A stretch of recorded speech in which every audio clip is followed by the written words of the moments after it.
Look around you. Geometric shapes are everywhere. Assignment Discovery is about to explore how geometry is put to practical use in Concepts in Geometry.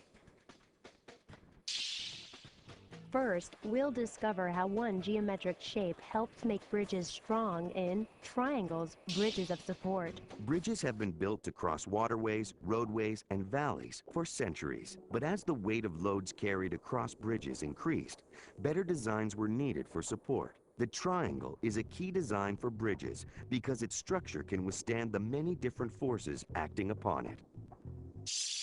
Can you name any famous bridges?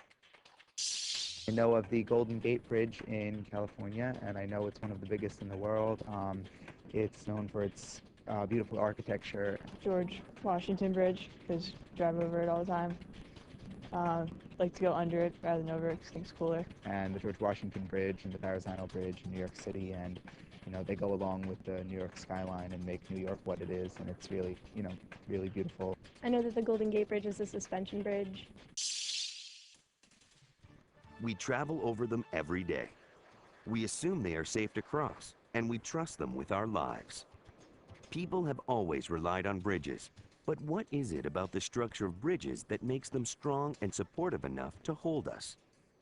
A key part of this bridge's engineering is its triangular design. Why do bridges rely on triangular support systems? Architects use triangles because they are rigid and they can hold a lot of weight. A triangle cannot collapse or change shape unless one of its sides is changed. A bridge is subjected to downward forces. To dissipate such forces, triangular supports are used to split the original force into two smaller forces along the triangle sides. Balancing the downward forces offers the strongest support for bridges. A triangle's three angles always add up to 180 degrees, but triangles can be classified in different ways. An equilateral triangle is one in which all three sides and angles are the same size, or congruent. An isosceles triangle is one in which two sides and two angles are congruent, but a scalene triangle has no congruent sides or angles. A right triangle has one right angle. How would an architect determine the area of a triangle in this bridge? The formula for the area of a triangle is half the length of the base times the height. So if the base measures 4 feet and the height is 6 feet, the area is 12 square feet. Let's use the formula to solve this problem. If we know the area of the triangle is 18 square units and the perimeter of the triangle is 22 units, what is the length of AB? We know that the area of the triangle is 18. We also know that the height of the triangle is 3. To find the value of the base BC, we divide each side by 3. Then we can see that the base of the triangle measures 12 units. Now we know the length of two sides, 6 units and 12 units. We also know that the perimeter is 22 units, so we have enough information to find the third side.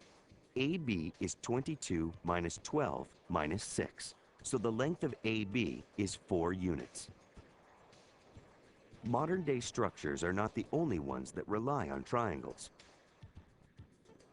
People have been building with triangles for thousands of years. Scholars came to realize that the sides of a right triangle have a special relationship. The square of the length of the hypotenuse equals the sum of the squares of the lengths of the legs. This diagram illustrates the Pythagorean theorem. Here, a squared plus b squared equals c squared.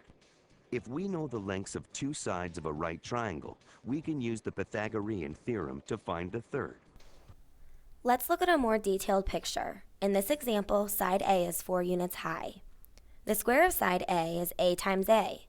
In this case, 4 times 4, which equals 16 total square units. Side B is 3 units long. The square of side B is B times B, or in this case, 3 times 3, which equals a total area of 9 square units. It is important to note here that 9 plus 16 equals 25. The hypotenuse, side C, is 5 units long, and the square of the hypotenuse is C times C. In this case, 5 times 5, giving it a total area of 25.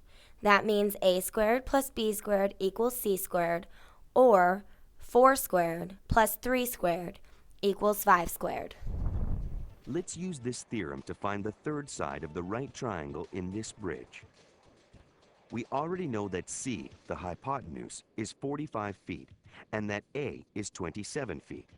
So we can determine that B is the square root of 1,296, which is 36 feet.